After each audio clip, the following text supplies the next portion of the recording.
President and CEO of Vicas Technologies Limited. We deal in local manufacturing of speed governors, tracking devices, and other electronic devices. And I can tell you for sure, my company was the first one to bring in an automatic assembly line for electronics in this country. And I have a history of industrialization for many years. It was when I left university. The first thing I did was to start making paint. I used to make Juakali paint. And my life is fully industrial. You give me a shop, it'll get broke. The next day, you give me a supermarket, I cannot even run it. But give me an industry, I'll be able to run it. That is my talent and that is my acumen. Now, I have studied the problem of full industrialization in this country. Not that we are not industrialized, is that our level of industrialization is very, very, very low. And actually, we import most of the products that we use in this country. Yet we have the ability and the capacity to do it locally. So where did we go wrong? Brian will tell you, I've studied the history of our journey to industrialization. I've gone through Vision 2030. You know, I'm also the Secretary General of Democratic Party, and Vision 2030 was Manifesto for the Democratic Party in 1992. I've also studied the Agenda 4 on industrialization, and we have not attempted to implement what is in Vision 2030 and what is in Agenda 4. And before we head on, I would say, is that if you look internationally, most of the innovators and inventors, they are young people. They're not my age.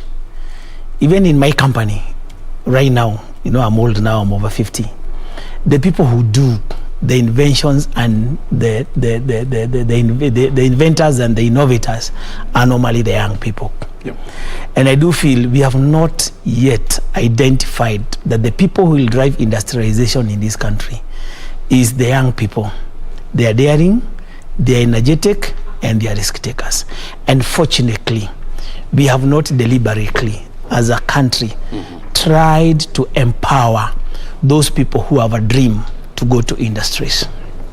I just want you to clarify on that issue, because look, we have a department in government that deals with youth and how to advance their agenda. We have the Youth Fund, which is supposed to advance funding to enterprises owned by SMEs. And so when you say that we have not been very serious, what exactly do you mean, and what exactly needs to be done? Let's differentiate between industrialization, let's differentiate between service industry and manufacturing industry, because I think that one should give us a clear-cut line. And I think I would be very comfortable if I talk about the manufacturing industry, not the service industry. The service industry, we have a lot of hotels, we have even matatus are part of service industry, and I would like to restrict myself to my line, which actually Vision 20 was talked about, was concentrating on the manufacturing industry. It was talking about this laptop. Do we have to import it? That phone, can we make it locally? That's what we talk about now, the reindustrialization. The machinery we use, can we make them locally? Do we have to import every machinery we require? Do we have to import simple things like toothpicks? By now, we should not even be importing phones. By now, we should be making laptops in this country. Do we have the capacity? Do we have the technical capacity? We have the technical capacity. Do we have the infrastructural capacity? We don't have. Have we put in enough infrastructure to help us go into manufacturing? We don't have. Do we have enough policy to enable us to promote and have growth in industrialization? We don't have. And I'll give you an example. When Munya was the Minister for Trade. Munya being Peter Munya? Yep, the Peter CS Munya. For agriculture? Yeah. He called several meetings with manufacturers and industrialists. And we did identify the areas we think this country can grow in and the products we need to start protecting as local components so that we can have growth. And one of the things we have talked about is unfair competition from the foreigners, and mostly the eastern countries. And we are not complaining about any other thing. We are talking about unfairness in taxation. Unfairness in taxation. Those days we also complained about substandard products that were coming into this country. I am a member and have been a member of Kenya Bureau of Standards, Committee on Low Standards. I mean on low voltage, that makes components that don't use electricity, those components that use batteries like your phone, and those other small components. And we did complain that we are having unfair competition in terms of quality of the products that are coming. We are getting a lot of substandard products. We did also complain about unfair taxation. And what we told the minister that time was, what we need is not special protection. If it is goods coming to this country, can they meet the same standards that us in this country are being forced to meet? And then we said, can we have the same taxation regime such that what I'm paying for importing my raw materials, because not all raw materials are available locally, can also the finished goods also be subjected to the same level of taxation? And also the issue of tax cheating.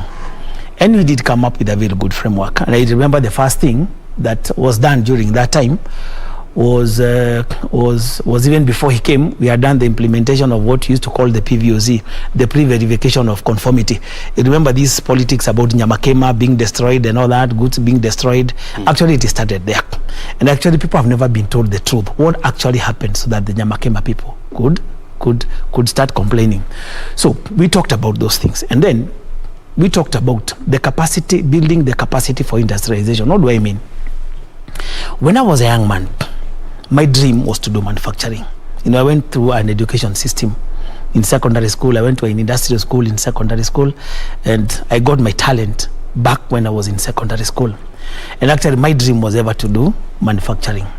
But when I came out of university in 1990, I tried to look for money to set up a chemical manufacturing plant, and I couldn't get. But I ended up in Juakali. I went to Bama there. I started manufacturing paint Juakali style. I made some savings. I started packing, and I started selling my paints in shop. I went like that. I got standardized, and I started selling. But the journey was so hard. It reached a point I could say I could not grow. In fact, I remember those days I was looking for a loan of 50,000 to make my paint business grow. How many years back? That is in 1990. That was in 1991, precisely. 91. I was looking for 50,000 because that is all I needed to grow up my paint business so that I can start making water paint, I can start making chemicals and all that. But I couldn't get money. You could not access there was nowhere, funding from nobody. There was no financials except maybe your father giving you a title and assisting you get a loan, because now you could not get a loan yourself. There was no other source of funding, because the only source of funding that would have been there was Kenya Industrial Estate, and it had been killed, it had died. So eventually now I saw I could not grow, so I looked for a job in the civil service. I worked with the government. I was doing my business. When I raised enough money, I quit and I went into full-scale manufacturing. And I can tell you today, I pride myself, I've made my wealth out of manufacturing. So I was looking at that history I've got. Today, there's so many young men who came to me recently. They carpeted me. There's a channel in Nyeri where they talk about young men and business, and they were carpeting me. They were telling me, you're telling us about youth fund. Is it accessible? I was asking them why. Now, if somebody gives you 50,000, what would you do unless you start a kiosk? Yeah. And then talking about Uwezo Fund, how much do they give you? Not more than 50,000. So what would you do to start a business and to go into manufacturing business? You need some good amount of money. But then what do you do? Now, you go to Uwezo Fund, because I normally go to Uwezo Fund, I normally go to Youth Fund. The regional, the guy in charge of Youth Fund in Nyeri is a friend of mine. So I normally ask him, why are you not giving these people, young people, money? Then they say, the recovery rate is very low. Most of them take money they don't pay. So we give them low money, then they keep on growing and growing and growing. Then I ask them, if these people are to go into industrialization, the kind of little money you give them, they can't grow. But then they are saying there's also the risk, because people don't pay up. And if you remember back in 1994, there was the enterprise fund that was there in Moi's day. People are getting 40,000. It also died because people never paid back. But do we have a way forward in industrialization? After going through the history of my industry, my mine and industries, because I started in 1991, so I've been in this business for 30 years. I have seen the challenges. I keep on saying that we need to get a way out. I've gone to several countries and I've seen how industries grow. I've looked at China model from a second world to almost now overtaking the richest country in the world, to being a supplier of the whole country. Of the whole world? Yeah, I've been to South Korea, I've been to Taiwan, I've been to Hong Kong. I've been to these countries and I've seen how those things run. and I deal with them. And if we are to industrialize and achieve Agenda 4 on industrialization, which Agenda 4 itself is based on Vision 2030 on industrialization, the first thing we have to do... And the Agenda 4 that we are talking about here is the one that dictates that we want to move our manufacturing base from 9% of our gross domestic wealth to about 15% by the year 2022. Of which is not attainable now. We are past that. So let's talk about 2030, because our vision is 2030 now. And to me, how do we do it? Out of my own experience, I told you, the people who will drive industrialization in this country is not my age. It is the young people. It's the young people. And we need to identify and come up with a framework, not only policies, a framework, a workable framework, and a strategy of how we are going to tap the immense talent in our young people so that we can start manufacturing goods locally here and reduce our dependence and reliance on importation of goods. And before you proceed, I mean, you're giving a history which dates back to more than 30 years. Yeah. It's proper to say that there has been a lot of tremendous, change, in the business environment in this country. Yeah. You have the Kenya Association of Manufacturers. Yeah. You have the SMEs priority agenda. You have various proposals on how to equip young people to start, cottage industries at the county levels. Are you trying to say that all these is not helping the situation? Those are boardroom policies and boardroom strategies. But they have to start from somewhere. Brian, Brian, I live in Nyeri. I do business in Nyeri. Nyeri is a small town. So I can literally tell you all the businesses of manufacturing that are in Nyeri town. I know all of them. Recently, I can even tell you the number of milk processors that have risen up in Nyeri since Munya changed, put in minimum prices on milk prices. I'll not talk about Nairobi because I don't live in Nairobi. I'm talking about the rural industrialization. Well, but you also ought to know, about Nairobi. It's okay. It's okay. Now let's talk about rural industrialization. I also know about Nairobi because the products I make, I also compete with people in Nairobi. And what I'm talking about in Nyeri will also apply here. Because these things are normally constant. Nyeri is only 150 kilometers. Most of the young men, they operate between me here and there. These policies are there. Are they working on the ground? That's the question. I told you 2 weeks ago, I was carpeted by a group of young people. They call them business something in Nyeri. And actually, there's a YouTube link on that. And I was telling them, guys, the opportunities now are better than during my days, of which they are better than during my days. But also the cost of doing business is also high. Isn't it? So after training, so what? One time I asked this youth minister you put it to youth. That time he was in education, Kenodia. I asked him, okay, we do a lot of training, skill-based training in polytechnics. You build so many polytechnics. After the skills, so what? Are we capacity building our young people now to move from the skills into application of skills to productive sector of the economy? And that is what we need to look at. I told you, we have a lot of capacity. We have highly trained our people, the young people. But then, after the training and the skills, is it having an effect on our industrialization? If you look at Moi started with the polytechnics, he promoted them, so much was done, and all that. But have we attained the 15% we dreamt of by 2022? We didn't. So we do a lot of training and we do a lot of talking. But what we need now is implementation of these policies. It is implementation of these strategies so that they work. And business simply is about capital. It is the availability of capital, availability of cheap capital for the young people to be able to have the startups. It is the availability of that capital. If you go to KIE today, they still give loans for industrialization. But the conditions they give you are so tough. I don't see any young man being able to meet those conditions. I might be able to meet those conditions, but I don't need KIE anymore. I have passed that level. You are beyond that level. I'm beyond that level. So we need to, and that is what I would wish we concentrate on, exactly why are we not picking up. Help us understand things. I mean, you see, this is a double-edged sword. There's the role of the private sector, there's the role of the government, and also, we usually say that the government's role is in facilitation, is to create a conducive environment for businesses to thrive. The role of the government is to build roads, to help create a security area. I mean, a secure situation for businesses to thrive. That infrastructure. Exactly. When you look at, for example, the issues around roads, and it's all good to be fair, we have seen more than 1.5 trillion shillings being channeled towards the rehabilitation of roads, the construction of new roads. When you talk about energy, access to energy, it has jumped from a low of 30% to around 75% in the year 2020. When you talk about security, we have seen even the installation of cameras to improve security on the ground. The security apparatus in this country, has also been empowered through the provision of vehicles, new equipment, to deal with crime. So, what other facilitation are we talking about?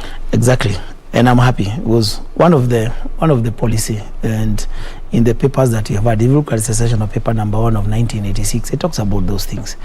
Take infrastructure to the villages.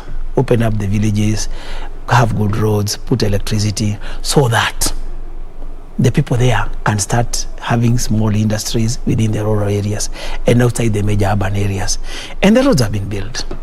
But let us look at the challenges of manufacturing industry. Today, if you want to go to the manufacturing industry, the first thing you need is a premises.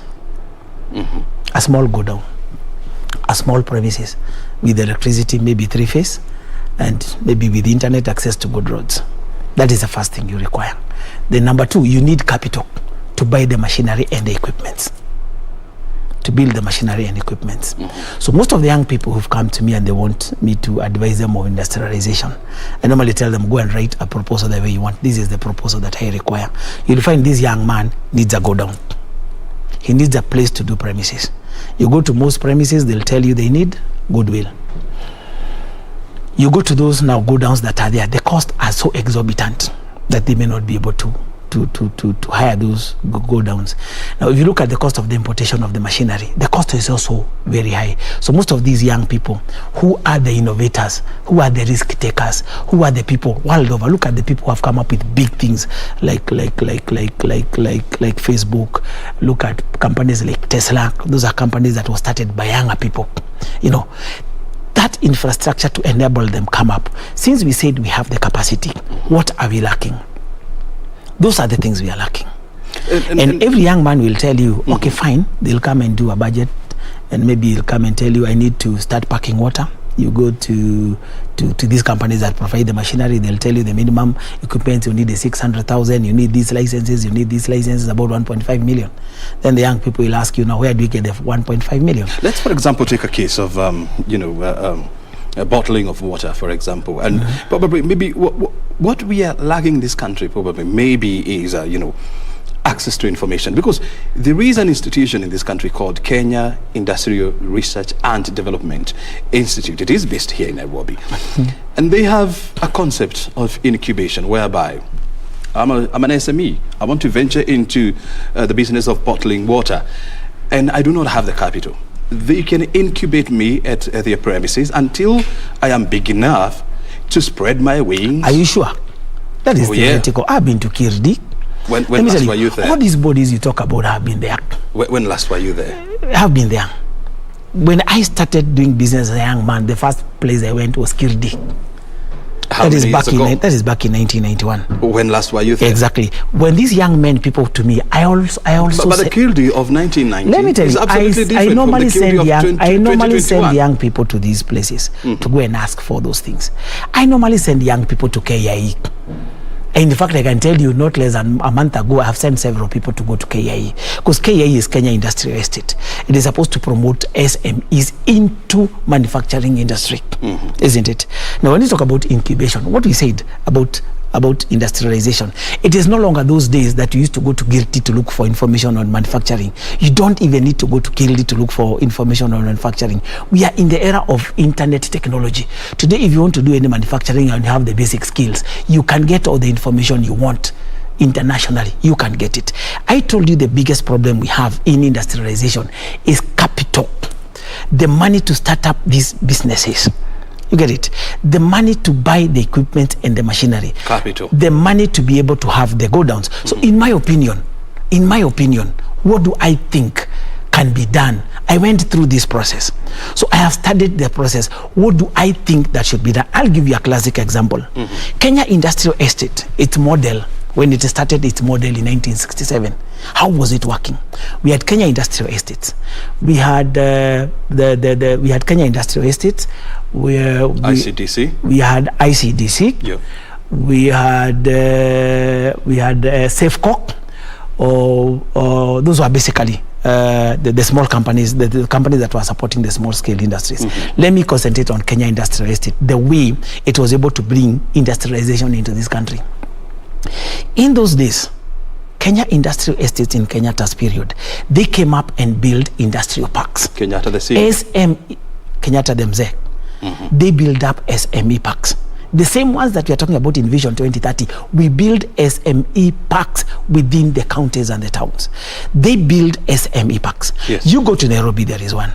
You go to Nyeri, there are even two. You go to Karatina, they are there. You go to Nakuru, And these are what we used to call the Juakali sheds. No, I'm talking about the SME industrial parks. And this is how they used to do it. And this is how the earlier people benefited. The lathe machines you see today, the old ones, they benefited from that scheme. The small to industries you see, they benefited from that kind of strategy KIA had from 1967. So what they did, they built the small godowns, small, medium, and big. And they fenced them, and there was a gate. And this is what used to happen. If I have an idea, all that I needed those days in manufacturing was an idea. I craft a beautiful idea. And I can tell you, I left university when KIA was dying. So I found those processes, although they never worked. And why I'm telling you this as I continue is because actually I'm a beneficiary of KIA. The first equipment I bought on manufacturing of electronics manufacturing, I bought through KIA facilitation. Now, once you have that idea, you'd go to KIA. And then KIE, they will give you a format. The way you write your proposal, they will do the format. Once you do the format, you will identify the machinery and the equipment that you require, isn't it? And then after identifying, you'll even identify and be able to quantify the amount of working capital that you require. You take the proposal to them. They look at it and say, fine, this is good. It was not the errors of internet. So those machinery equipment you require, they would help you import those machinery. Yeah. Then they would give you a go down. They'd give you a grace period of time of 6 months to 1 year. Yeah. So that was an idea. They facilitate everything. The machinery is put there. And I'm given the working capital. And then I'm within a closed area. So even if I default on the loan, the machinery, I leave them at the KIA Industrial Estates. That's how the small industrialization you see in Kenya started. That's how most of the people started. And it worked marvelous. And that is all you require. Do you believe we can go back to that kind of... Under Vision 2030, we talk about SME parks. It's there. It's clearly, we build SME parks. Like now in my county, Nyeri, we're supposed to have one in between Nyeri and Narumoru. We're supposed to have those SME parks. And I've been telling KIA, and I've been telling everybody, I've been challenging KIA, why don't we go to those early models? Why? I'm not trying to target my people of my level. Because me, I can afford to go to any bank and take a loan of 50, 100 million and be able to survive. I'm concentrating on enabling the upcoming young entrepreneurs, young manufacturers, those who have an idea and they lack the capital to work. That's what I'm talking about. So if we can look at that model, is it implementable today? It is. Now, what KIA did when Moi came and the things that were happening in this country, the greed for having property, the greed for grabbing all the property, all those sheds were sold to private entrepreneurs. Most of them converted them into shops, others converted them into store for their shops and all that. Yeah, but if you look at that model, did it work that time? It worked that time. So can it work today? When I wanted to buy my first electronic assembly machinery, they were semi-manual. And that was back in 2005, and I needed something like 3 million. I could not raise that money. But since I was employed and I had some property, I had gotten some property after working in the civil service for some years, I was able to go and secure that loan through the Akashamba, a land that I had somewhere. And then I was able to get to guarantors, because you have to get a collateral that will take care of 50% of that money. You have to get to guarantors. people will sign for you guarantors. Yeah. So a young man, who will give a young man a guarantee? Who will guarantee a young man for 3 million unless he's your brother or your father? Number two, how will a young man be able to get collateral to take a loan of 1.5 million or 2 million to buy equipment? You're talking about water packaging. A standard water packaging, today to start our standard water packaging plant, you need about 1 million shillings. I've done that survey with some young people. They came to me, they told me they want to pack water, go and do it. And then I took them to KIE. We were told, come with this security. Actually, they came up with a budget of 1.4 million. They were told, come with a security of 3 million shillings to cover the 1.4, come with the 2 guarantors. You see, it has never been a secret that accessing funds or loans in this country, especially for SMEs, is a tough assignment because of you need to collateralize your loan, you need to get guarantors, there are a number of things that you need to do. Of course, we have seen a few policies towards trying to make the process a little bit easier, but how comes the banking sector in this country is still very, very risk averse to SMEs? And we always say that SMEs are the future of this country. Because they have a way out for their money and an easier way of making their money. Bearer bonds and treasury bonds. So they're not interested in taking risks with some young men who wanted to start an industry somewhere. So this is where the government comes in. Other than infrastructure policy and formulation, the government has a role in intervention. The government has a role in intervention. And I told you from the word beginning, I told you one thing. Can we have a uniform taxation? Can we have uniform quality standardization? And then number 3, can we facilitate the innovators, the inventors to start small scale manufacturing plants that will grow? And I told you one of the best way is we relook at the KIE model of 1967. It worked. Although I was a beneficiary now through my own effort, because the first go down I started within tea packaging. I used to pack tea in 1998. I got a shed in KIE, although it was owned by a private person.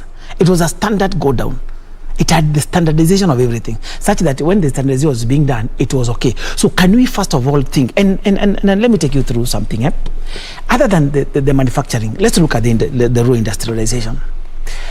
And let's look at our strong points. We are generally an agricultural country, isn't it? Like now, let's look at a place like Kakamega. It's generally they make sugar. I mean, they grow sugar cane, and all that. That is the major cash crop. In some areas, they also grow coffee. Let's look at areas like now, like in Kiambu. Yeah, we have coffee, we have tea. Let's look at Nyeri. We have milk, coffee, and tea, and all that. So when you talk about rural industrialization, let's look at the capacity we have on the ground. First, we are producers. Can you talk about the value addition? First, can you talk about value addition? Value addition. Now, last year we had a lot of rains. In fact, people are throwing cabbages everywhere. We've tried to feed cows on our cabbages. They stopped even refusing eating the cabbages because we had a lot of cabbages. We had a lot of bumper harvest everywhere. Today, we are being told there are counties that are going to go to hunger. I own some land in Laikipia. I've been growing potatoes there. It has not rained since last year in November. It's now dry. People have no food. And last year, we had excess food. We were throwing it away. Can we first of all start there and do intervention there and say, how do we start cottage industries in food processing so that we can feed our towns?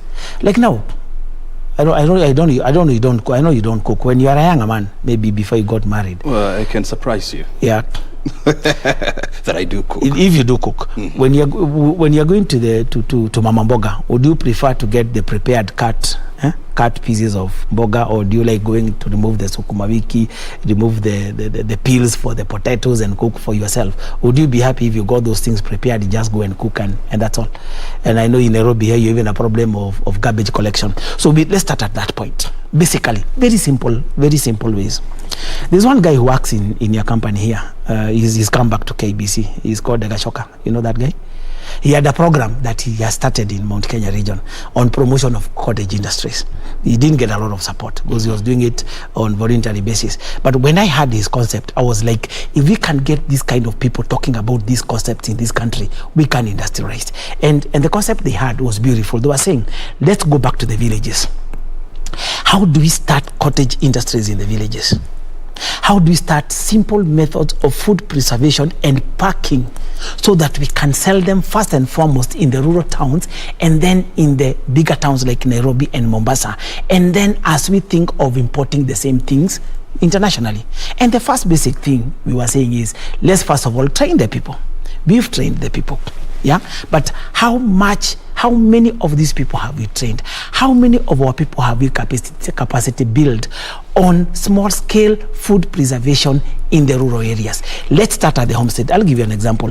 When I was working in the civil service back in 1990, there was a program that used to be run by people called the home economics officers, and they would go to homes and train women on how to do food preservation at the home-based level, and then they would teach groups of women on how to do food preservation and packing at the village level. So clearly, when you talk to young people and when you talk to aspiring industrialists, there is a desire to put up cottage industries at the county levels, at the constituency levels. When you talk to government technocrats, they talk about policies that they have put in place to support would-be investors at the county and even at the constituency levels. So where is the disconnection? Because we don't move from policy to actualization of the policy. And that is what I'm driving at. Can we actualize? And I told you, if we are to industrialize, the innovators, the inventors, the risk takers are those guys below the age of 35. At my age, I'm not going to be a risk taker. I'll be very careful in anything new I start. Like now, I'm starting a food processing plant, but I have to go through a lot of well-crafted things because my level of risk taking now at my age is not as high as it was as a young man. When I was a man, I could go to Mutomo in Ukambani, go and do things there and then come back. I would go to Marsabit. Those days there was not even transport. We would go to lorries. But today, at my age, I can't do that kind of risk going in, adventuring in business and all that. That can only be done by younger people. So if we are to industrialize, I'm saying we have to look at the young people. And we said, what do they lack? We have talked about what they lack, capital.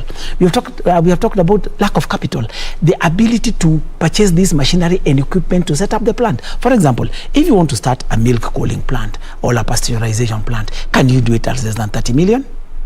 You can't. If a group of young people, 10 of them today sat and came up with a proposal of pasteurization of milk, who would give them 30 million? Tell me one body that would give them 30 million.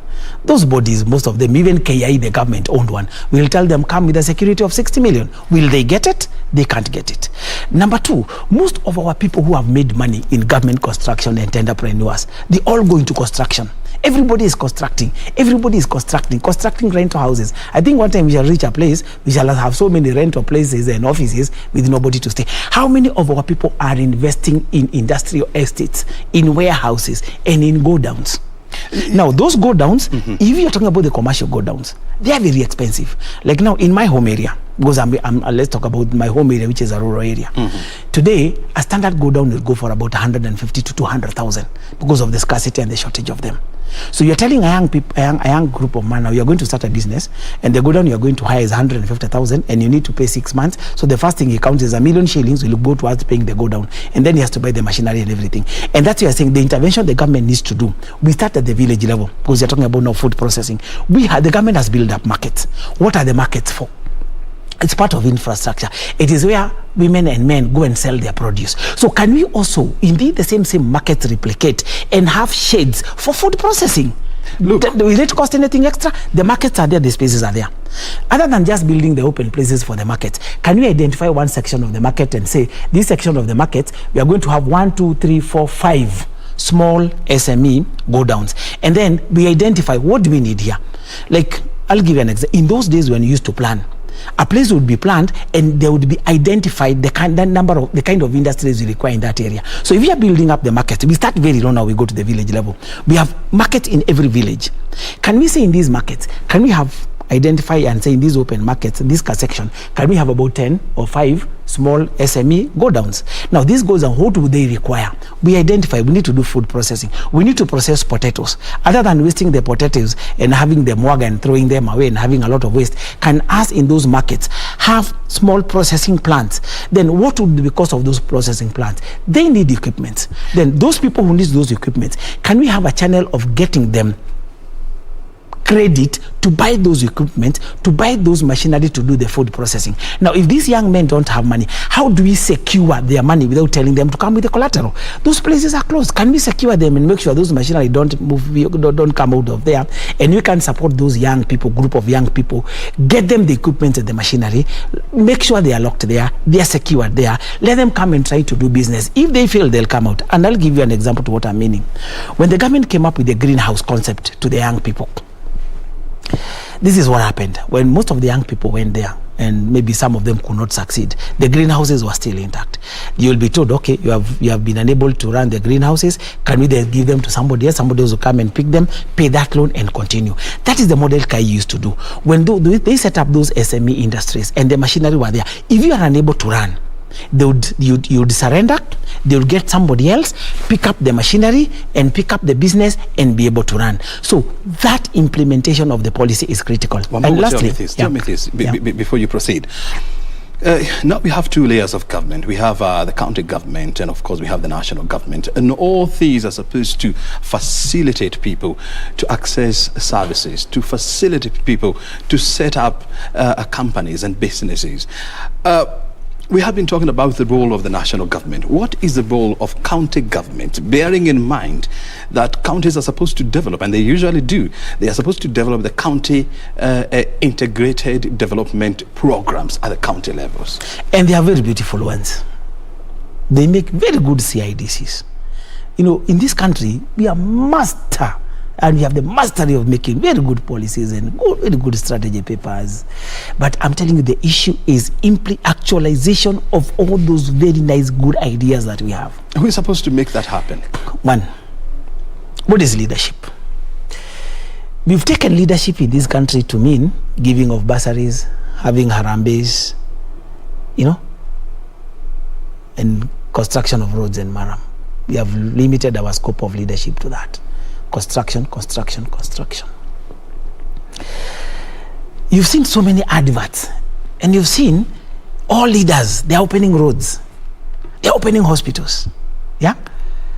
They're opening all those kind of things. How many of them have you seen opening SME parks, small industrial parks? Mm-hmm. How many of have you seen promoting, other than now, promoting that the cottage industries and the manufacturing industries within the rural areas? How many of them have you seen building up, other than the markets of the roads? How many of the governors have you seen saying, we are setting an SME park in Moranga, we have identified this area, we are setting up an SME park, and this SME park we are putting up small, medium and big warehouses, and at the same time we are going to have a body like KIE that is going to start promoting this business, encourage our young people to identify the business they want to do, and then we assist them and promote them even in marketing. And I'll give you an example. Take an example of coffee, or take an example of tea. Basically, the some of the roles the government has. We have 171 high commission and embassies. Most of these ones, do they promote our products? Do you have our embassies selling our coffee in the international market? Do you have selling them our tea? We sell 98% of our coffee in raw form. And why are we selling in raw form? It's because policies, implementation. I'll give you an example, and I'm not praising anybody. I was involved. You know, you have seen you have heard about the tea, the new tea laws, the new tea regulations. Yes. I was involved, and actually, I literally pushed them to the government. I pushed them. I pushed the State House. I pushed the minister. I pushed everybody on the tea regulations and then the coffee regulations. In fact, when they were hidden, I had to chuck them somewhere and take them to the performance delivery unit. And I got the guy there, Wakahi. I told them, now this is what you are fighting for. It reached a point we even went to court and told the government, you have to implement that. If you look at those regulations, they are talking about that in 8 years, 40% of our tea must be value added and exported as value added. Yeah, but then it reached a point when those things were done in 2014, they were shelved somewhere. Very good regulations. It took my party, I'm a member of the Democratic Party of Kenya. It took my party to push for these things until now the government had, and it came in now and it had intervention in the tea sector. And even now, we have not even ended up there. We have made some changes. The people who are gone there have relaxed. We have to push until we ensure that 40% of our tea is value added, like happens in Sri Lanka. What is the so leadership now? What is the roadmap to achieving that? Now leadership, this is where leadership comes. the people we elect, do they have a roadmap? We talk about industrialization, the policies are there. Do we have a roadmap to achieving of that industrialization? I can see the Minister for Information. We have this industrial park, this Techno City in where? The Konza. In Konza Techno City. But if you look at the way it is modeled, it's for the big guys to come and invest there. Big guys.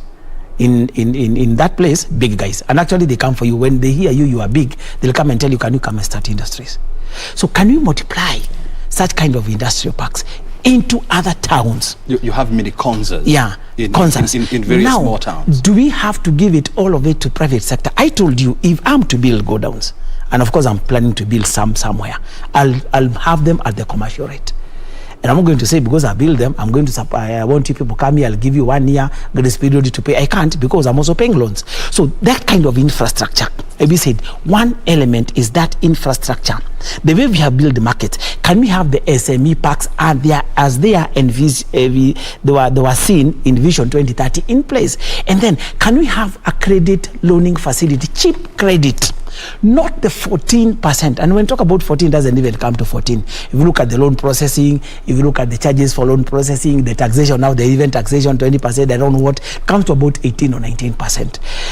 If you're talking about industrialization, can we, after identifying those SME parks, can we come up with a credit system the way it was under Kenya Industrial Estates? I'm not even talking about ICDC, that was a bit high level. I'm talking about that low level where a young man can start. After having those SME parks, can we come with a cheap credit that is not more than 6%? And we give them a grace period of not less than 1 year. And then we tap this talent. Are you aware of the credit guarantee scheme by the National Treasury? Those things are there. I told you, we have so many beautiful policies. But when you go to Mashinani, are they working? If they have, like now, I'll give an example. If you go to Treasury, they'll tell you, if you are a manufacturer of electronic goods, you can apply for zero rating of the importation of goods. You only pay VAT of 16%. Go and apply for it today. Right now, go in, I import raw materials for my electronics. Go and apply for it today. Will you get it in less than 6 months? Will you? So, but if you're a big supplier, if you're a big manufacturer, and you can be able to buy your supplies for 1 year, you can be able to apply. So that within those 3, 4, 5 months, it can go through the Treasury, they approve that these goods are for manufacturing, blah, blah. But if we are to have the cottage industries, for example, a young man would like maybe to make a car alarm, yeah? Or, example, to make a car alarm. Or maybe to make a security system. And the only money he can have is maybe to start with the first 100 products, because he's a small scale person. And maybe the kind of goods he wants to import is worth about 200,000 or 100,000. That's the kind of level I want us to discuss. So if he has to apply to Treasury and he has to wait for 3 months for clearance so that he can get the lower duty on his products, can he be able to accommodate that 3 months? Does he have the money to take care of those 3 months and all that, all above? He doesn't. So instead of that, why don't you provide the credit and an infrastructure that will be able to secure them for them able to start the industries? Because I told they have the expertise and everything. And that's where I still go. You asked about the levels of the government. At the county level government, agriculture is a devolved fund. So can the county government come up with the deliberate implementation policies on food processing at the lower level, such that, because the policies and the laws are there. If you look at the milk laws, if you look at the tea laws, we have that element of cottage industries at the county level. Are we implementing them? If they're not being implemented, how can our leaders facilitate in implementing them? That element of capacity building. After that, do we have a follow-up to see that these things are really being implemented? So that is what is lacking in this country. And Wambugu, one thing that we must agree is, yes, the private sector has failed. The government has also failed, to some extent. But also the two have also made some progress. The question is this: when all these CIPDs are being developed at the county levels, when they are not implemented, how comes the citizens of these counties, they do not have a platform to question, or they do not question the leaders at the county levels? Like, you promised to do ABCD in terms of development. We have not seen this. What is happening? You know, if you have a careful look at the auditor reports, year in, year out, they talk about waste, they talk about theft, they talk about non-implementation of the intended projects, they talk about variation and changing of vote heads to non-essential areas. And if you look at all county governments, they just concentrate on building, and hyping very small things. And I still insist, the private sector itself has got its own role to play. And you know, the private sector has no responsibility to nurture young industries. You know, the private sector has no responsibility to help startups. That's not their responsibility. The work of the private sector and the work of a businessman is actually to make sure he smooths all the competition that is coming.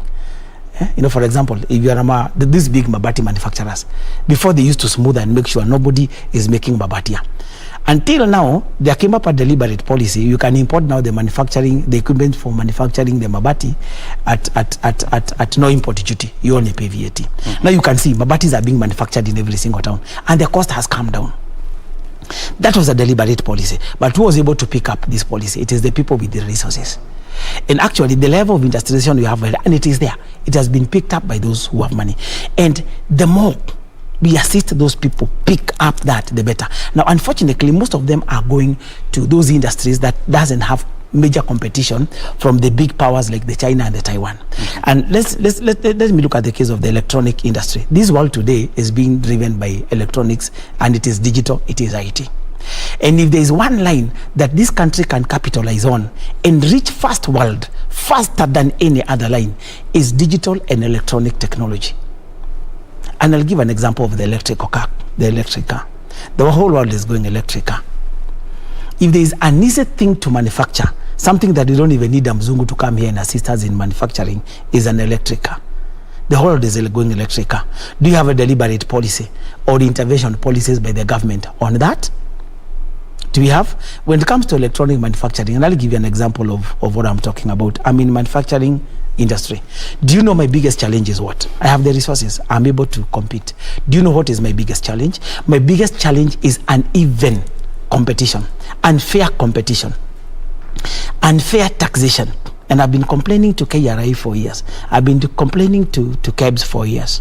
Because I'm telling them now, when I import my raw materials, I'm subjected to this level of taxation. The people who are importing goods, they are not paying the same kind of taxation. Number two, the people you are competing with are not bringing goods to the standard that KEBS in Kenya forces us to reach to that kind of standard.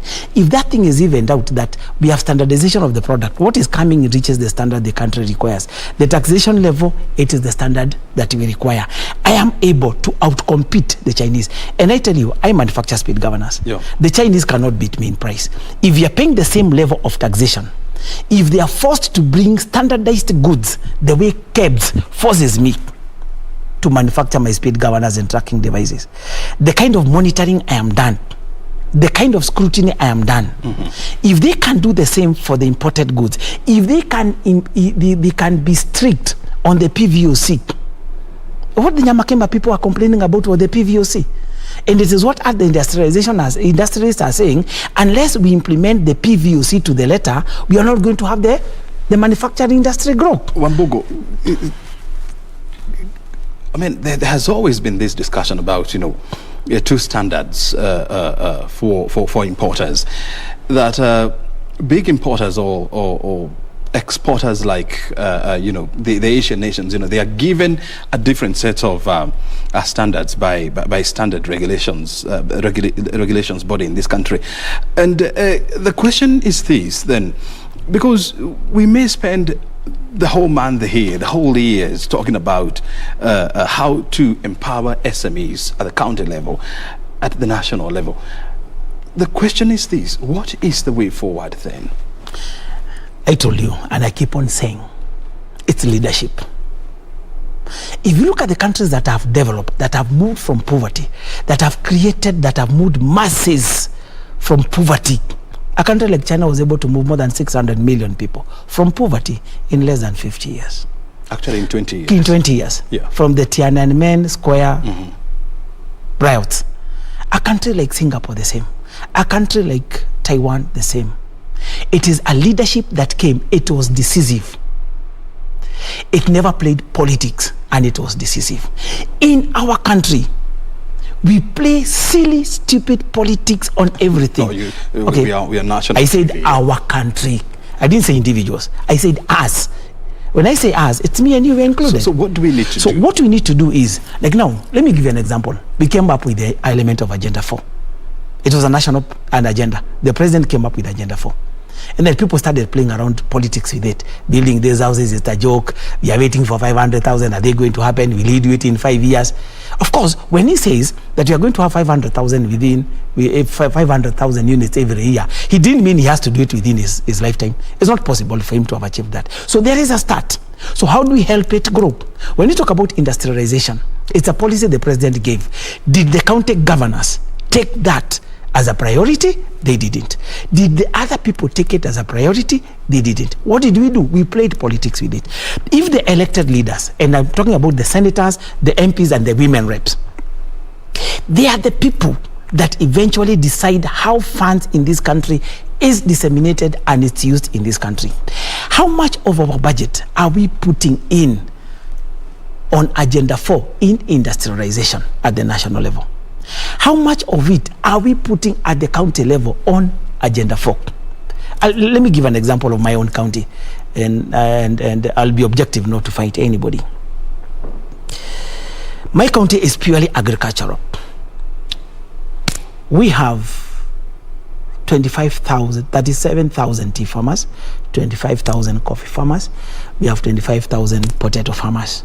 And basically, we are a major producer of coffee, tea, milk, and potatoes, as my county. Now, the amount of money we get, since our economy, purely our Nyeri economy, is 90% agricultural. So the first priority was to open up the rural areas, the roads in the rural areas, so that we can move our products. Now we have opened up the rural areas. Actually, almost all our roads are now marramed. You're talking about now the tarmacking. So I would expect now the next level of government from 2022 should now move from marraming and building markets now to processing, primary and secondary processing. The Council of Governors now, because for 10 years, since 2013, we have concentrated on infrastructure on marraming. The national government from Kibaki's time has concentrated on making sure the villages are lit. We have electricity in all the villages. The national government is concentrating on ensuring almost all tarmac roads, all roads are tarmacked. And you go to Kenya, most of the main roads are being tarmacked now. So the next phase should be now Agenda 4. We should pump most of our revenue now on Agenda 4. We now start reducing we start now reducing the money. The Agenda 4 has 4 facets. We have health, universal health. It's critical. We have housing. It's critical. And me, I want to concentrate on industrialization because that is what I know best. Now, the next level of budgeting should now we reduce all the budget we are using on infrastructure. Now we reduce it. I'm not saying we remove it. We now reduce it. And now we go to Agenda 4 on industrialization. We pump that money into infrastructure for industrialization. SME parks. SME parks, go downs, affordable go downs. Where if I have an idea, irrespective of age, even you at your age, if today you think you want to manufacture this, and which I tell you it's possible. By the way, me and myself, in this country, we have the capacity to make a laptop from scratch. Leave alone what the universities are doing. They are buying the motherboard and coming to assemble. They're saying they're manufacturing. That is not manufacturing. In this country, we have the capacity to manufacture this phone from scratch. From scratch. Very well. What I do is exactly that. And actually, we were to do that with another company in China. But when COVID came, that project ended. We have the capacity to do that. So what I'm saying is this: the next level of money. Budgeting, the next level of where we should pump money if we are to reduce the element of unemployment, because what is eating us is severe unemployment and it is a time bomb. The only way we are going to create employment is, first of all, we do manufacturing. We start with food processing and value addition at the village level. Okay. And then we now move from food processing. We go to digital electronic technology. Africa itself has a population of 1.2 billion. If today we say we are going to start making electric cars, we have the capacity. Nairobi machining, this numerical machining complex, and the railways here, they have machinery and equipment that can make the lathe machines. We can manufacture lathe machines here. We can manufacture welding machines here. We can manufacture plasma welders here. We have the capacity to make solar panels. We have a company in Nevada that makes solar panels. But look at their taxation compared with the imported solar panels. They are taxed more than the imported solar panels. I told you I manufacture speed governors. I am paying a higher tax as a local manufacturer than these guys who are importing the governors, because they are doing through the consolidators and the cheaters who are the consolidators. And I'm not against consolidators. I also use them. So the next level, our MPs, they're the people who allocate budgets and money. The National Treasury, the technocrats, who should work with our leaders. We should now move. The MPs now, let me give you an example. Time is not on our end. Yeah. Wambogo, we have to come to an end. So briefly, raise your point. The point I wanted to raise, the last one now, capacity building. Where should we start? If today I get elected, I'm going to run for an elective post. I'm not going to say which post I'm going to run. Do you know what is my dream? Do you know what I plan to do? Wambogo, what is the way forward? The way forward is this country. That is the question. We have talked about all the others. Now, capacity building. Let us start from secondary schools. Let us start imparting manufacturing skills from secondary schools. Manufacturing skills in secondary schools. By now, from Form 1, you should start teaching people on manufacturing skills. I told you I went to industrial school. My first project in Form 1 was to make a nameplate. The second one was clothing and textile. I did welding back in Form 1 and Form 2. And that's why I'm an industrialist. What I use is not what I learned in university, is what I learned in secondary school. And if we can start from our secondary schools, let's build workshops. Let's start training our young people on industrialization from secondary schools. And then by the time now they grow up, they'll have the skills. And let's have the semi-packs. Let's have credit that is targeted to young men without collaterals. Young men who can be able to get money without being asked for collaterals, without being asked for guarantors. And we have talked about how it can be done, because it has been done before under the KIE program. And it can still be done. It can still be done. Wambogo Nyabo, yeah. Thank you very much for your insight. And let's hope we'll get industrialized by the year 2030 if we put the right policies in place, and of course we direct our energies to the right places. Your time is highly appreciated. Wambogo Nyamo is a public policy analyst and of course an industrialist, joining us this morning to help us understand what do we need to do to walk the talk on setting up industrial base at the county levels, and of course making sure that Kenya becomes an industrialized nation by the year 2030. And we are talking about how many years from now? About 9 years. It's possible. Well, it's possible. That's what he's saying, and of course it is possible. It is possible. O'Brien Kimani is my name. This is Bizcheck. We are taking a short break, and thereafter we are coming back with another interesting topic. How do we bring young people into the agriculture sector? We have some interesting statistics to give you, and of course the expert is also in the house, so they will be helping us to put all these information together after the break.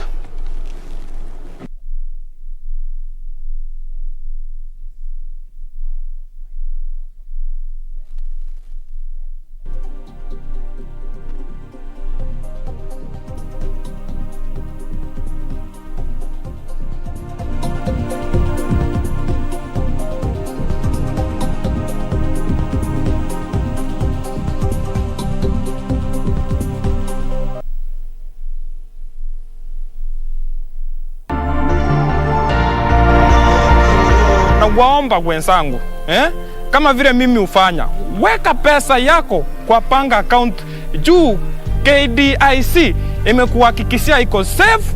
Weka kitu kwa panga.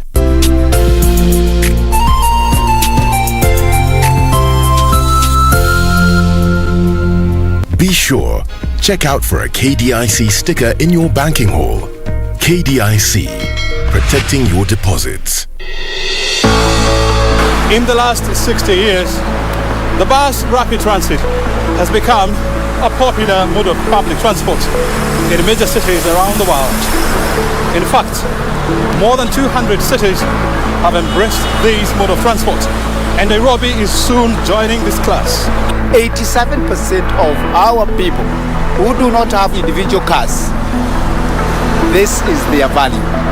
And once unlocked for them, it will transform the quality of life. This week on Inside Government, our focus will be on BRT. What are the prospects? What are the challenges and the opportunities? Right here on KBC Channel 1.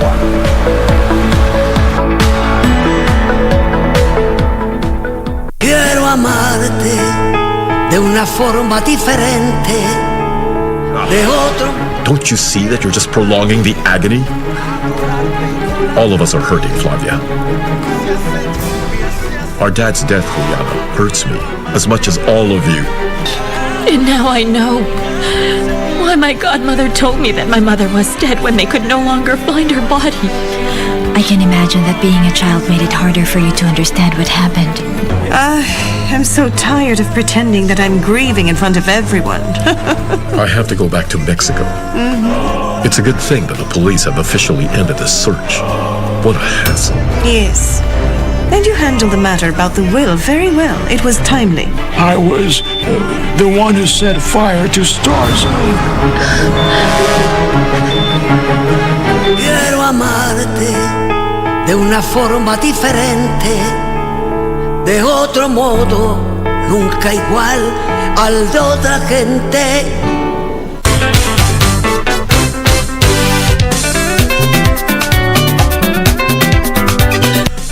Hayawi huwa mbiu ya mgambo imelia, na kwa kawaida ikilia kuna jambo. Mgambo uliopo hapa ni rumba kavacha, odemba na sukus. Tutakupromoshea midundo motomoto ya Afrika, iwe kutoka kaskazini, kusini, magharibi na hata mashariki. Rumba is here in your living room. Na popote ulipo. This is Bridge over Congo. Nzambe ya sambe la kati, ako sambe la nani. Right here on KBC Channel 1. Where?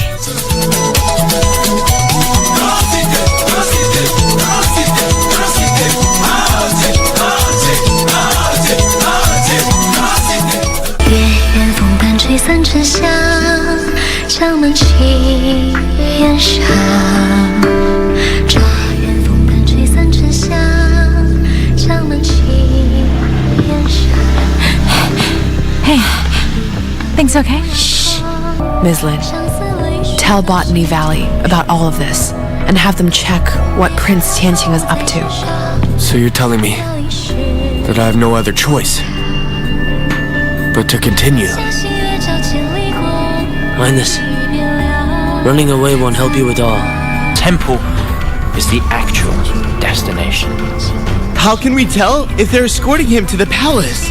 In order to avoid any attention, His Majesty will ask Prince Tianqing to bring him back and pretend that he is all alone.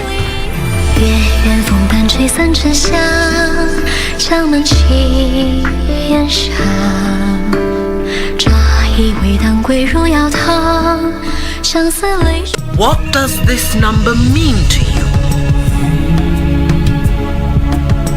A pack leader? A winner? Or just a number?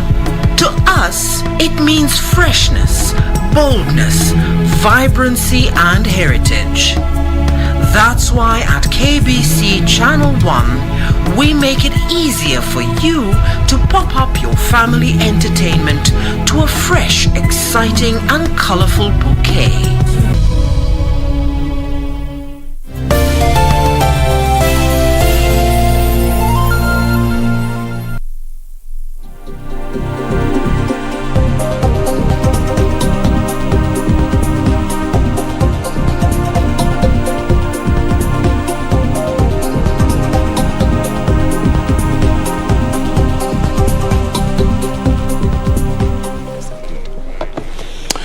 Well, welcome back, and of course you're watching Bizcheck. We're live from Broadcasting House.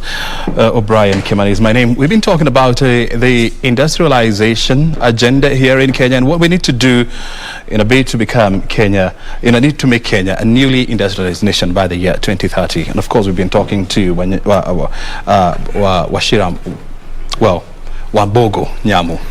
You have heard it all from him. He's very knowledgeable on issues around industrialization. Time now to switch gears and talk about another interesting subject here, agriculture sector in this country. Well, it is often said that agriculture contributes almost 60% to Kenya's GDP. Agriculture sector is the largest employer in Kenya, employing about 55% of the entire labor force in this country. And so you would imagine that a lot of effort or a lot of attention is given to this critical center. Is this the issue on the ground? We're joined by David Ojwang. He's the Director of Programs at Haifa International. He's going to help us understand these issues very well and, of course, help us understand what should be the way forward. Thank you very much, Ojwang, for joining us here. First of all, help us understand, what is the status of agriculture in this country as we stand? The status of agriculture is quite promising for Kenya, based on the investment which has been done by the government and also the private sector and also other donor. But apart from that, there are several systemic and infrastructural challenges which we are still facing. Key among them is climate change. The greatest impact is on the production along all the value chains. But also we have an aging population of farmers who are above 60 years. So the greatest worry is by 2030, who will be taking over the agriculture sector in Kenya. The other one is in terms of financing. Most of the financial institutions are afraid of investing in agriculture because of the risk involved. So part of the activities which are driven towards that is to de-risk some of the agriculture systems to attract funding. Yeah. We talk about agriculture in this country whereby the average age of a smallholder of a small scale farmer in this country is about 65 years. And you're talking about a country whose population, 70%, is below the age of 40. So what is the future of agriculture in this nation in the next 30 years, 20 years? Yeah, as you state clearly, we have a big population of about 75% who are below 35 years. And you find 37% of them are between 15 and 35 years. And as I told you, majority of farmers in Kenya are aging. So there is a projected challenge in terms of bringing this 37% into the agriculture mainstream. And it requires more systemic change and also social behavioral change among the youth to be part of the agriculture system. Yeah. And when you say systemic and behavioral change, what exactly are you talking about? The perception of the youth in entering into the agriculture system, but also infrastructural in terms of the government and also other partners putting up systems which can attract the youth to start participating in the agriculture. When you're talking about perception, and I mean, this is not a perception, but it's actually a reality that agriculture in this country for the longest time until recently, I mean, it was a one-way ticket to poverty because, number one, we didn't have enough markets. We didn't have markets for our produce. The infrastructure was not very good. And so you used to have a lot of challenges, transporting your produce from point A to point B. And until recently, this is somehow changing with investment in roads, investment in infrastructure and so much. And so then, how then do we encourage or do we incentivize young people to get into smart agriculture? Yeah, because according to the research which we did, it showed that the youth are more enthusiastic in the technology part of the system. And identifying those technology areas where the youth can participate will be great. That's one. And number two is that even if they have those technologies, they will want to invest in them. But the greatest challenge is now access to finance. So we need to unlock the finance so that the youth can be able to participate in accessing those finance. But also the greatest challenge with the finance access is the collateral which is required. Most of these youth don't have land, for example. And that's the discussion we were having here actually, but anyway, keep going. Yes, but because if you look at the study which we did, about 59% of the youth said we don't have land. And if a land is what is required as a collateral, then you have a challenge. There is also a challenge with our old generation. They are not letting it go. They still don't want the youth to own land. Yeah, so those are some of the systemic challenges which the youths are still facing. Mm-hmm. Yeah. And so you're talking about two very critical things in the agriculture sector. Number one is, of course, access to funding, because you need to buy machinery, and of course, when it comes to export, you also need resources. And number two, you're also talking about land. And these two things are very important, but young people do not have them. So how do we ensure, or how do we ease access to these two very critical ideas? Yeah, it's the participation of youth is not necessarily to be mainly on the land side. You can participate along the value chain. For example, in the transport system, you can provide transportation of milk, for example. HEIFA is working with youths in Upper Eastern region to invest in the transport system to transport milk from one.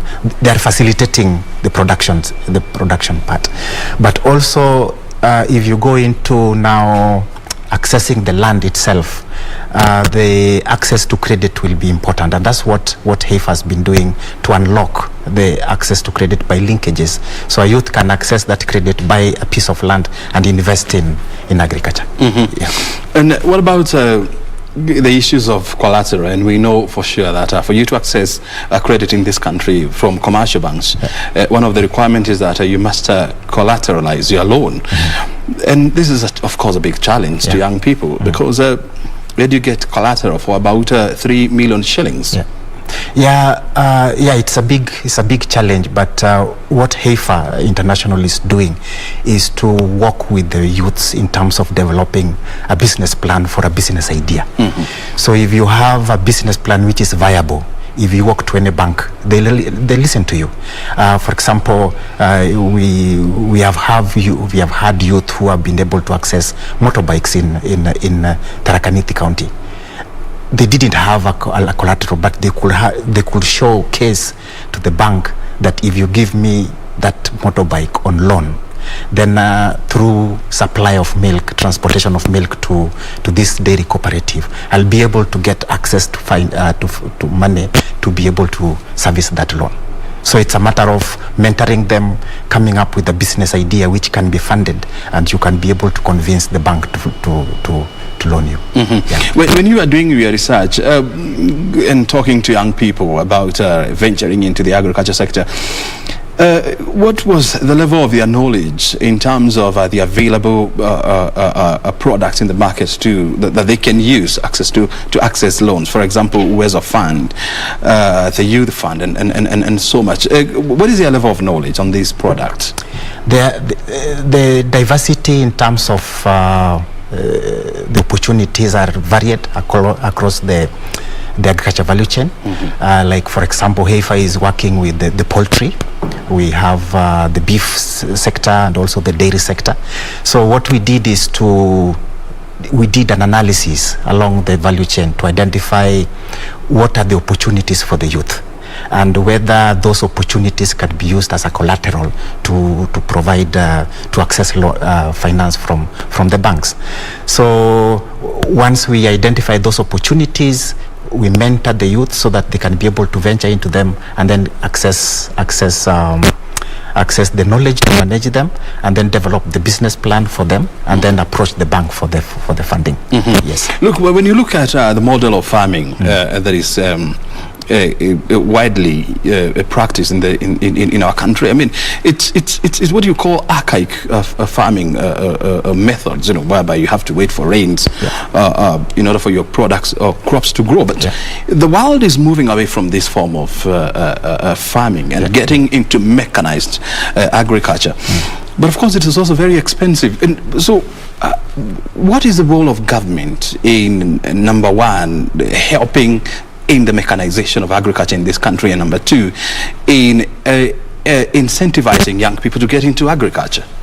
Yeah, one of the role is on the policy. There's policy issues, and at one point, I think the importation of agriculture equipment was zero rated in Kenya, and that one was offering opportunities for the youth to access such equipment. But again, also, but when you look at the equipment that was zero rated, I mean, those are for big companies, definitely, because you're talking about tractors, you're talking about machineries, which are quite expensive. I'm talking at the micro level for graduate who just finished their studies just the other day, and they don't have a lot of money to import this product. How do you incentivize agriculture for them? Yeah, one is to expose them to those technologies, like simple technologies, like drip irrigation, for example, in horticulture. Horticulture, it costs you about 25,000 to establish an eighth of an acre, and you just approach certain, like Equity Bank or any other bank or Faulu Bank, and with a business plan, you can be able to get fund to invest in that. Yeah, and. We have also seen in about 6 months ago the government moving ahead and re-establishing the 4K clubs, which were very popular back in the early 90s and of course in the late 80s, in trying to inculcate of a culture of farming and of agriculture into young minds. How do you see this going a long way in trying to encourage more young people to get into farming? And as I told you, is that what is driving youth out of agriculture is mainly the perception and also the attitude. The attitude is two-way. One, from the youth side, and also from the older generation like me, who are teachers, in terms of showing agriculture as part of as a punishment.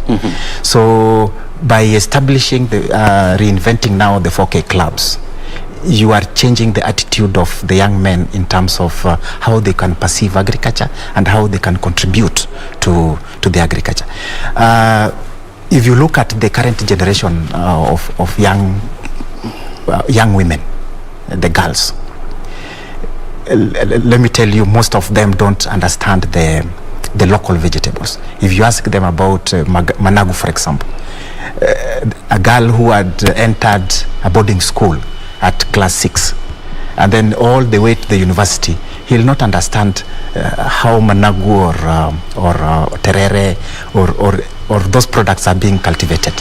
But through the 4K club, they are being nurtured at the tender level so that they can understand. And that one has potential in improving the food security and the nutrition in the future, because you are targeting the future generation. Yeah.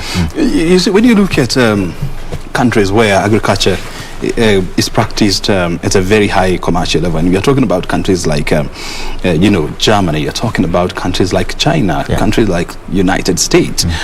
Farmers are some of the wealthiest people in these countries because they get a lot of government subsidies. They get a lot of government help in selling the products to even overseas markets. Do you think this is the case here in Kenya? And if not, how do we then create such a scenario? Yeah, like now, for example, Netherlands, for example, the dairy farmers, they have a lot of support from the government for the production of milk, and also the linkages and market. If you look at the policies which are being done at those countries, are driven towards stimulating production through access to finance, through access to technologies. The greatest challenge in Africa is the investment of the key partners in those systemic issues. Yeah, because one is that we do have a lot of policies which can drive the agriculture here in Africa, but those policies are not being implemented. Yeah. So we need to reactivate those policies so that they can become active, so that it doesn't mean that we don't have policies. There are so many policies which are geared towards agriculture development. It's only that we are not implementing them. If they are implemented, then the farmers will benefit. The agriculture sector will go up. Yes, when you look at the level of investment that we are making into agriculture as a nation, and there are many commitments that the government has made, international commitments to increase funding into agriculture. But of course, it's a process. It's a journey. We are talking about 6-7% of our national budget, going into agriculture, and the question is this: is this even enough to revolutionize agriculture in this country? Yeah, the AU agreed that the Malabo Declaration agreed that the funding to agriculture should be 10%. And if you look at Kenya, currently we are at about 5-6%, 4% below the target. And that one is significantly affecting the operationalization of agriculture system in the country. But also, I think, and also if you look at the county government, very low percentage. If you compare with the national government, they are investing very low percentage of their total income or funding into agriculture. Probably is one, they don't understand the potential of agriculture in transforming the population, and that need to be inculcated to them. And that's the role of the private sector. That's the role of the organizations, the NGOs, to participate with the government to indicate to them that agriculture is very important in transforming the lives, so that they can now put more funding to agriculture. Yeah. There has been a lot of talk about agribusiness, making agriculture a business and creating employment and of course generating revenue. And you're giving an example of Netherlands, where the dairy industry is actually one of the largest. You do not talk about cheese in the world without talking about the Dutch cheese. You don't talk about milk in at the global level without talking about milk from Netherlands.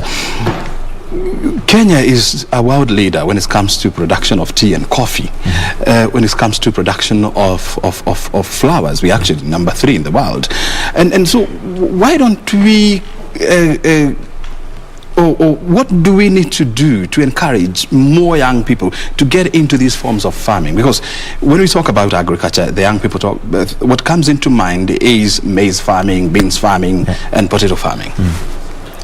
Yeah, the greatest challenge which we are facing that's make us not competitive in terms of the agriculture in our country is the cost of production is quite high. If you look at the input into the production, feeds, for example, almost take 75% of that. So if feed is expensive, then it means the investment will be expensive, but also the prices will be expensive. So we can't compete with other countries, just like our neighboring here, Uganda, for example. Yeah. So one issue is to look at the production areas and identify what is it that is making our production not competitive. One of them is a number of taxation. For example, if I want to import maize, for example, from Tanzania, how many taxation points will I pass through? And in those all taxation points, I have to, as a processor of feeds, I have to add it to the consumer. And the consumer here is the farmer. So the farmer also will find it quite difficult for him to expand his production because of the cost of input. So we need to address those issues at policy level But when you interact with the farmers, they will definitely talk about the cost of inputs. Yes. And it is said that through various research that the cost of inputs takes about 70% of all production in of all profit actually in farming, and so how then do we lower these in a bid to make more people get into farming? Because if you make agriculture more profitable, then you are likely to attract more people into agriculture. I believe that there are several innovations which can be put in place to reduce the cost, and also training the farmers to use the local knowledge in terms of developing their own inputs. Like, for example, the animal feeds. If you want to make, for example, a total mixed ratio, you just need to train the farmer on how to make local feed from the local materials which they have. Lack of knowledge is the greatest challenge. How can I make that material, the feed from the local material, is the greatest challenge. And that's why now they resort to going to the shop for everything. So. Like, for example, look at aquaculture, and there has been a lot of efforts being made by both the government and the private sector to try and create a market for aquaculture products. There is even a policy, an aquaculture policy, whereby the government wants to make aquaculture a mainstay for many rural economies and many counties. But yet, when you go to these counties, people do not have technical know-how on how to go about aquaculture. So who should be in charge of knowledge management in this kind of schemes? Let me take you back to the aquaculture. It was brought in through the stimulus program under the Kibaki administration. In 2009? In 2009. And the greatest challenge with that, there were two. One, the access to fingerlings. That was the greatest challenge, because somebody wants mudfish, he gets a different thing. So he realizes when the fish has grown big, is when he realizes, oh, I got a wrong thing. That one was a disincentive to most of the farmers. Number two is the feeds. So when many people started adopting the production, so also we had quacks coming in with fake feeds. And that one now demotivated the farmers to participate in that. So from the market side also, there was need for us to work on the social behavioral change of the community, especially where the fish was not being consumed traditionally. Yeah, like now, if you go to let's say Eastern region, where the stimulus program was quite intense, and also in the Central region, the first thing which we needed to do was to educate the people on the consumption and the use of the product, so that it can now pull the production side.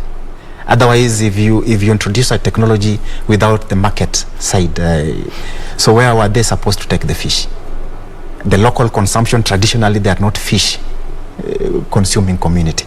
So investment in social behavioral change so that they can consume, that is very important. Heifer, we realized that the consumption of, for example, chicken meat was very low in the regions where the chicken is being produced, with a particular age group or particular gender.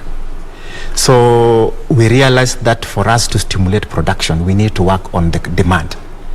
So we have invested in social behavioral change among the community members, telling them the importance of eating eggs and meat itself, so that now when the demand is increased, then the production is stimulated, so that we bring in other private sector. So that's what I think should have been done also in the aquaculture, especially in regions where they are not traditionally fish consuming community.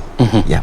When you look at policy formulation by the government, and of course the county government, are you convinced that there is a concerted effort to make agriculture more profitable and more sustainable? Yes, I believe so, because I've visited some of the counties, and for example, if you go to Makueni County, for example, the participation of the community in terms of developing those policies is a little bit higher. And if you generally, most of the counties where we are working as HEIFA International, there has been concerted effort to consult the community in terms of participation in policy development, and that one creates the ownership and also creates the foundation for them to spearhead the agriculture sector in those counties. Yeah. But is there any follow through? Because crafting policies is one issue, and of course ensuring there is implementation is also another issue. When you look at the counties, when you look at the national government, is there a follow through to ensure that the policies developed, they are actually implemented, and they reach the target audience? Yes, because what I believe is that the government has a part to play in terms of approving those policies, and also we have the private sector. So in most of those counties we have a private-public partnership program. For example, if a county develops a policy on dairy, for example, and HEIFA is working in that particular area, in that particular region, it is through us that we now initiate the implementation of such policies. And most of the counties have developed a stakeholder forum, like the CASCOM, for example. The CASCOM is a platform through which several partners act together so that they can understand what are the new policies, what are the new changes, and then from there you can scale up. And that was a very good idea at the county level. You see, as a country, we pride ourselves as the silicon savannah of Africa.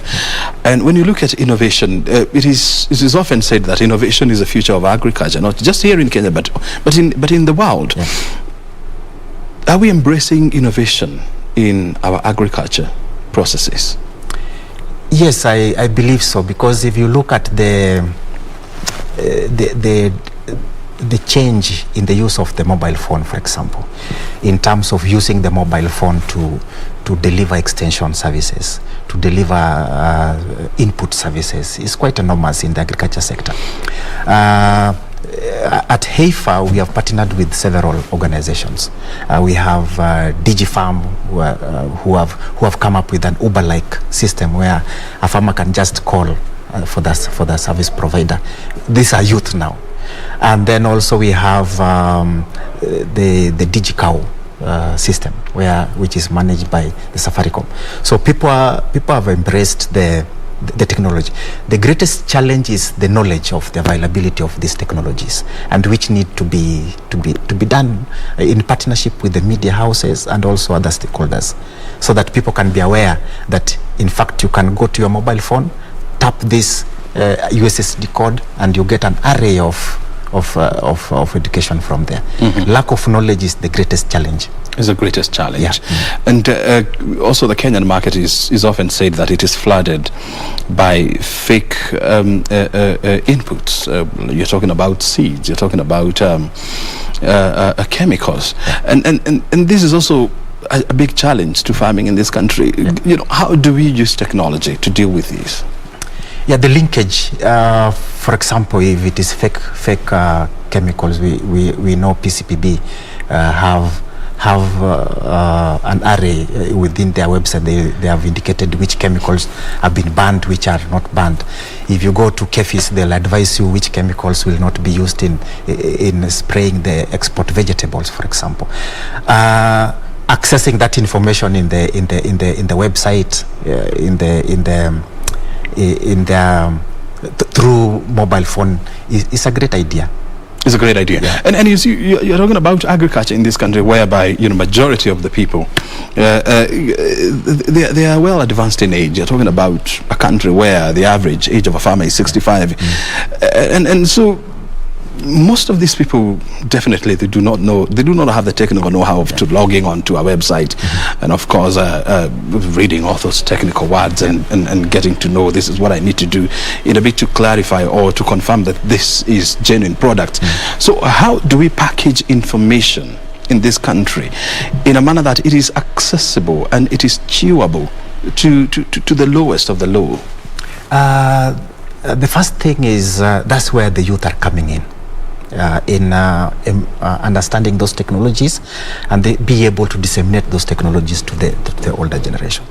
But also, for example, if you look at the farming tech, for example, the DigiCow, where we have a number of youth who have come together. They have been able to access information on the mobile phone, but they disseminate this information to the farmers. And they have a number of farmers who they reach on daily basis, about 50 to 100. So that's one pathway through which you can reach the older generation, by making youth to be able to access that information and disseminate that information to the older generation. The second one is there are certain technologies where you have a voiceover. So when a message comes in, it speaks. And the older, even with the smallest phone, the kabambe, we call it that way. So they are able to access that information through the voiceover messaging. So when it comes in, it tells you in your local language that the rains will be coming soon, so you need to start planting. So those are some of the innovations which might help. And you see, these challenges are not just unique to Kenya. When you look at the African continent, whereby the African economy is 32% supported by agriculture. You're talking about 23% of sub-Saharan Africa's economy being supported by agriculture. But yet productivity remains very, very low compared to other regions in the world. Like you're talking about productivity rate of less than 40%. So how do we increase our productivity? Yeah, one is to understand the challenges first. What are the factors which are contributing to this low productivity? The first one is the climate change. And climate change, as a mitigation measure, you have to come up with technologies which address those. In the dairy sector, for example, the major challenge is access to feeds. So how can you bring in varieties of fodder which can be grown in low moisture levels? That's one. Number two is the access to finance. A farmer will want high quality seed, high quality animals, Asha or Fresian, which can produce a lot of milk, but he doesn't have that finance to access that. The third one is access to extension services. If you look at in the past 1 year, there have been a challenge with the face-to-face extension service. And at HEFA, we did a study in October last year to assess what was the impact of COVID-19 on the extension delivery. And we found that most of the farmers had difficulties in accessing extension because it was more face-to-face.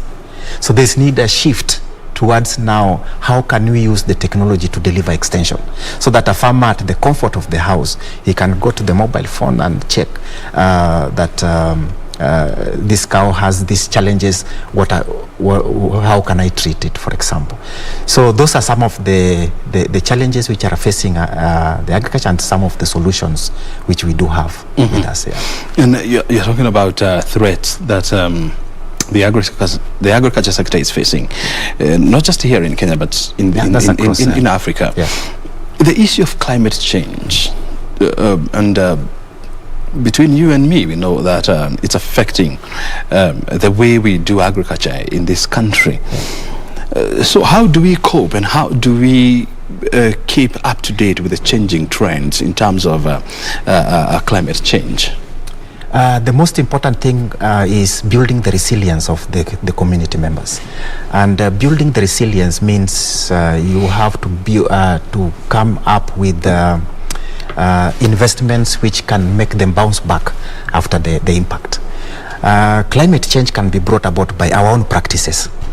And our own practices, like the emission of greenhouse gases, which leads to increase in the temperature, which now makes some of the crops not be able to. We also have diverse poor production systems, which we are using, but are creating the challenge.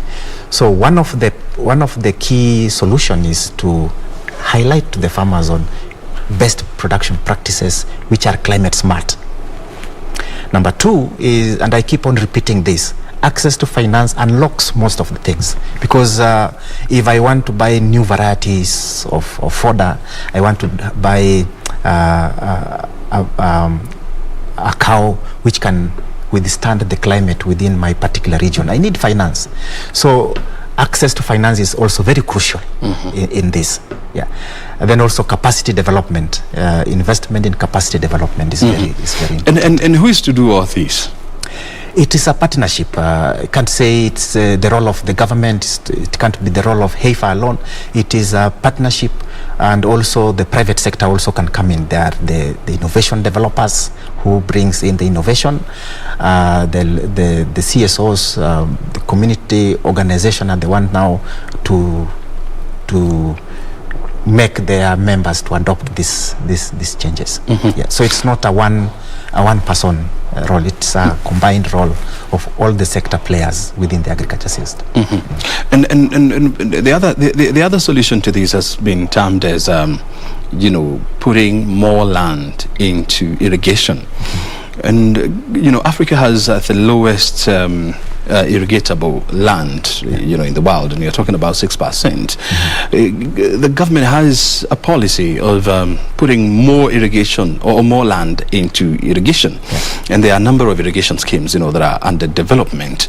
But when you look at irrigation, I mean, it is practiced by big companies, by wealthy farmers, because it's of course capital intensive. So how do you make it affordable even for small scale farmers to venture into irrigation projects? Yeah, I've worked with the horticulture farmers in Kenya for a long time under the USAID initiative of the Feed the Future. But it doesn't mean that you have to access those big high-tech irrigation systems for you to be in production. We were working with companies like Amiran, for example, who are producing very low-cost drip irrigation kits, which were able to produce to be produced under a quarter an acre, for example, an eighth of an acre, at a very low cost. So it's not that the irrigation is only for the large scale. There are opportunities for the smallholder farmers with as low as an eighth of an acre to access irrigation technologies in our country. Yeah. And the other challenge that agriculture is facing in this country is, of course, the rural to urban migration, which is creating a scenario whereby urbanization is becoming is growing faster. And this, of course, has some impact, on food security. And I'm giving you, for example, the Kiambu County, where agriculture has always been the economic mainstay for this county. But yes, you have a situation whereby rich agricultural land is now being turned into real estate because of high returns. So how do you also deal with this kind of a problem? If we go to the rural-urban migration, it's mainly affecting the youth. Mainly the youths are the ones who are migrating to the urban areas. It's because some of them don't have a choice. They don't have opportunities at the rural level to be able to stay there. And that was clear on our research, that majority of the youth are moving out of either across the continent or within the continent or within the country itself. So for HEIFA, what we are doing is to create opportunities at the farm level, at the community level, which are attractive to the youth in terms of the business on fodder production in the Nyanza region, the transportation system within the dairy sector, the opportunities to offer animal health services within the dairy sector and also the beef sector. So those are opportunities which can hold the youths within and reduce that the migration. Yeah. As we wind up our interview, Ojwang, what is the future of agriculture in this country? The future looks great. Because one, if you look at the investment of the government in terms of unlocking the potential of agriculture in the countries is quite enormous. In terms of policies, they have just come up with the agriculture sector policy for 2019-2029, and if you check on our Vision 2030, agriculture is key in taking us to be a middle level class. If you look at the Big Four agenda, food security is a key issue there. So one, there are certain issues which we need to address. Things are changing and we need to embrace the change. And one of those changes in the technology part. We need now to develop policies which are having technology face, and more specifically those which are targeting the youth. The second one is to develop systems and infrastructure which will attract the youth into agriculture. The revamping of the 4K clubs at the secondary school and primary school is one of them, so that we can now start changing the perception of the youth towards agriculture. But generally, again, also we need to come up with policies which enhance access to finance.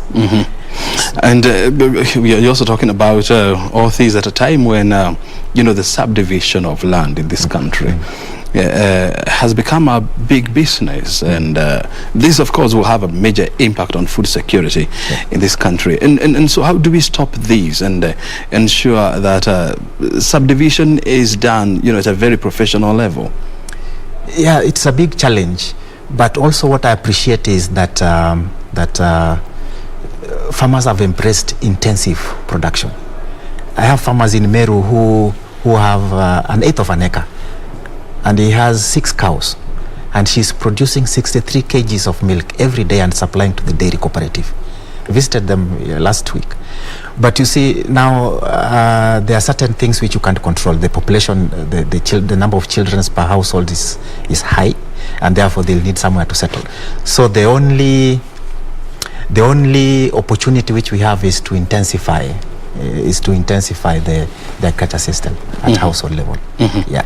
And you think this can work in a country like ours, whereby land is a highly emotive issue? The intensification, yes, because we have evidence, especially in Meru and Tarakaniti, where they produce, they earn greater income from small pieces of land. Yeah. Very well.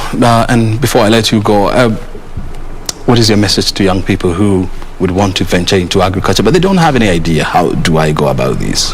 Yeah, the greatest challenge with the youth is the patience. The youth will want something which he starts today and tomorrow it's generating income.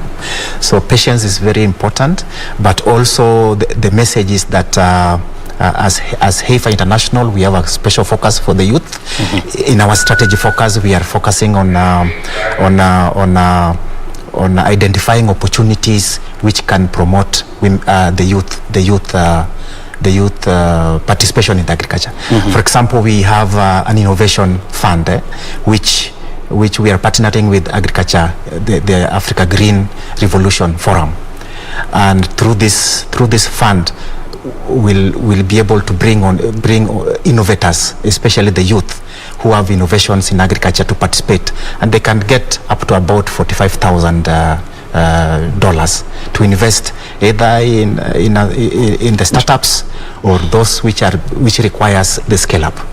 So that's the message which I have for them. So they keep on listening to the news, so that they can apply for those funds and be able to invest in the technology which they think can change lives. Ojwang, thank you very much indeed for your time and of course for your insight. Welcome. Very well. Well, David Ojwang is Director of Programs at Heifer International, joining us this morning to help us understand what we need to do to make agriculture more attractive and, of course, to raise productivity. And, of course, you have heard it from him. We now want to take you to Parliament buildings where the Committee on Implementation is holding talks with the Cabinet Secretary for the Ministry of Lands and Physical Planning. And, of course, they are trying to find out what is the status of implementation of various House resolutions on land matters. My name is O'Brien Kimani. Remember, Kurunzi is also coming up next, as well as Tamarini. Stay right here. Respect to the CS and our colleague, Honorable CAS. I only regret that the Minister herself has not been available during these discussions. And the truth is that there may be people out there who are not giving her the correct information. But I think the best thing, if there are issues, I think our office is open. We have not closed out any further negotiation between ourselves. If you want to go and Chairperson, I hold the most open office in the Republic of Kenya. So the members Mheshimiwa and these people, because at least one thing, and I'm happy that you have confirmed that everything has reached to title. So that one is, I mean, now we tell Parliament this is the position. So as far as we know, everything is told at the office anyway. So let us leave it at that. We'll follow up now, because even if we told them to do it, we have been telling them they will not do it. So there is no point. Okay. So we'll continue with the. You know, the other people also, we have got several matters. So we have got this one now. So the National Land Commission, you are involved in all. So there is this one of the road. You got a letter from Kura. So I hope you are doing something about it. Yes, we actually, for the record, Chair, we had, we engaged with Kura. Yes. We actually had a meeting. Yes. At NLC. Yes. And we agreed on the way forward. Okay. I think Kura. So you are proceeding. We are proceeding. Yes. Yes. Resolved by Parliament. Yes, we are proceeding. Please, we will brief them too, and then we give you a specified, a specific time frame, so that you can also now. Because we can expedite it, then we just put our report and say that it's done, and then we just close that chapter. Yeah, but this one, I think from the discussions we've had, yes, and they were chaired by my commissioner here, yes, we